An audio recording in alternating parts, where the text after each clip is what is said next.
સત્રાંત પરીક્ષા કુલ 500 માર્ક્સની છે। સત્રાંત એટલે સત્રમાં 500 માર્ક્સની પરીક્ષા લેવાય, એક સત્રમાં 500 માર્ક્સની લેવાય। એક વિદ્યાર્થી છે એ પ્રથમ બીજી પરીક્ષામાં એટલે બીજી સત્રાંત પરીક્ષામાં 45% અને 55% માર્ક્સ મેળવે છે। જો ત્રણેય પરીક્ષાના થઈને 60% માર્ક્સ જરૂરી હોય તો ત્રીજી પરીક્ષામાં કેટલા માર્ક્સ જરૂરી છે? ટકાવારીની દ્રષ્ટિએ ગણીએ અથવા તો કેટલા ટકા માર્ક્સ જરૂરી છે આવું પૂછવું જોઈએ, આપણે ટકા ગણી શકીએ। કેટલા માર્ક જરૂરી છે, કેટલા ટકા જરૂરી છે બંને ખબર પડી જશે। 3 સત્ર છે, પ્રથમ, બીજું અને ત્રીજું સત્ર, ત્રણેય સત્રના માર્ક્સ કેટલા? 500। ત્રણેય પરીક્ષામાં થઈને એને 60% ગુણ મળે છે એટલે ત્રણેયનું ટોટલ, અને એ ટોટલ કેટલા થશે તો કે 1500। આ 1500 માંથી એને 60% ગુણ મળે એટલે 15 છક 90, 900 ગુણ મળે। પેલી પરીક્ષામાં એને 45% ગુણ મળે, પેલી પરીક્ષામાં 500 ના 45% ગુણ મળે એટલે 45 ગુણ્યા 5 કરી નાખો તો 5 પંચા 25 નો પાંચડો વધી 2, 5 ચોક 20 ને 2 22, 225 ગુણ મળે। એના પછીમાં 55 ગુણ્યા 500 એટલે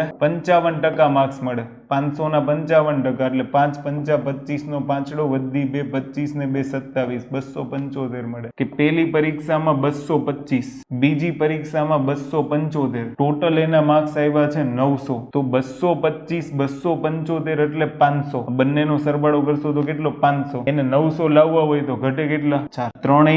આ ત્રણેયનું ટોટલ મારે 900 કરવું હોય તો 225 પેલી સત્રમાં આવી ગઈ, 275 એને બીજા સત્રમાં આવ્યા, તો 900 ટોટલ ક્યારે થશે? જ્યારે એને અહીંયા 400 માર્ક્સ